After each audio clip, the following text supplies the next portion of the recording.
नमस्कार मित्रांनो, मी श्यामकुमार बोडखे. आज आपल्याला संगमनेर येथील बस स्टँड दाखवत आहे. इथलं जर बस स्टँड बघितलं तर खूप चांगलं असं बस स्टँड वाटलं आणि बस स्टँड पाहून मला तुम्हाला सगळ्याला बस स्टँडचा व्हिडिओ दाखवा वाटला. इथली बस स्टँडची क्लिनिंग असेल, बस स्टँडची बसण्याची व्यवस्था असेल, खूप चांगली व्यवस्था आहे. बघू शकते बसण्याची व्यवस्था कशा पद्धतीने. आणि आता जवळपास संध्याकाळचे 10:30 वाजलेले आहेत आणि 10:30 वाजता पण इथलं बस स्टँड चालू आहे. आणि बस स्टँड मध्ये माणसाचा प्रवास तर येणं जाणं चालूच आहे. पण बस स्टँड मधली विशेष गोष्ट मला हे आवडली की क्लिनिंग वगैरे मोठ्या प्रमाणात अवेलेबल आहे. इथे आता समजा परभणी जिल्हा असेल किंवा आपला बीड वगैरे असेल किंवा जवळपास जालना जिल्हा असेल, त्या जिल्ह्यामध्ये 2 नंबरला वगैरे किंवा 1 नंबरला कोणाला जायचं असेल तर ते कुठंतरी कोपरा वगैरे असतो एखादा, त्या कोपऱ्यामध्येच कुठेही 2 नंबर 1 नंबर करण्यासाठी जातात.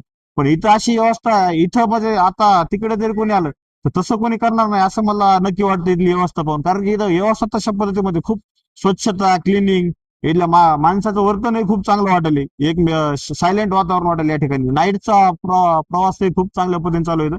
बघू शकता पूर्ण बस स्टँड या ठिकाणी कशा पद्धतीने गजबजलेला आहे. संपूर्ण चांगल्या पद्धतीमध्ये आहे. आणि मी तुम्हाला इथली टपाल पेटी पण आहे, आपली टपाल पेटी बघायची असली तर इथल्या टपाल पेटीचा चांगल्या पद्धतीने सन्मान झालेला दिसायला. आज या टपाल पेटीला हार घातलेला आहे बघा.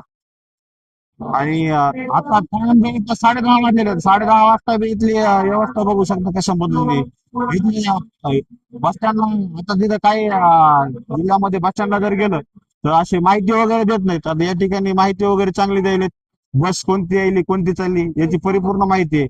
आता तिकडं परभणी जिल्ह्यामध्ये शेलूमध्ये जरी शेलू असेल किंवा इतर कोणते हे असतील, त्या ठिकाणी जर बस विषयी माहिती विचारली तर बस विषयी माहिती काही व्यवस्थित सांगत नाहीत तिथं. बस कोणती यायली, किती टायमाला यायली असं जर विचारलं तर म्हणजे यायली बस पंक्चर झालेली आहे काहीतरी असं कारण सांगून त्या बस विषयी माहिती कधी तिकडे व्यवस्थित भेटत नाही. पण इथं हे बस यायली कोणती चालली कोणती याची अप टू डेट माहिती या ठिकाणी चालू आहे. का इथं दाखवत आहेत की कोणती बस कधी यायली काय यायली याची माहिती चांगल्या पद्धतीने भेटत आहे इथल्या प्रवाशाला. आणि प्रवासी अतिशय सायलेंटली, इथं प्रवाशाला यायची आवश्यकता वाटत नाही. प्रवाशाला इथे यायची आवश्यकता वाटत नाही विचारण्यासाठी की कोणती बस कधी यायली काय यायली. इथून सविस्तरपणे ते माहिती देत आहे माईक मधून की ही बस ह्या टायमाला येते, ती बस त्या टायमाला येते. आणि प्रवासी स्वतःच्या जागेवर बसून बसची वाट पाहत त्या ठिकाणी थांबलेले आहेत. बघू शकता पुन्हा एकदा संपूर्ण जर बस स्टँड पाहिलं तर अतिशय स्वच्छता पाहिली गेली तर अतिशय व्यवस्थित टापटिपपणा स्वच्छता असेल. बरंच काही इथं बघण्यासारखं आहे. आणि टायमिंग नुसार सगळ्या गोष्टी चालतात असं वाटेल. आपण थोडा आता हे मधला भाग आहे बघितलाय. आणि थोडं बस स्टँड हे कसं आहे संगमनेरचं बघू, अहिल्यानगर जिल्ह्यामधलं संगमनेरचं बाहेरच्या बस स्टँडची व्यवस्था कशी आहे हे आपण बघण्याचा प्रयत्न करूया. बाहेरची व्यवस्था पण खूप चांगली वाटते. स्टॉल बघू शकता. असं वाटतंय की खूप प्रगतशील तालुका आहे हा. या तालुक्याचं जर कौतुक करावं तेवढं कमीच.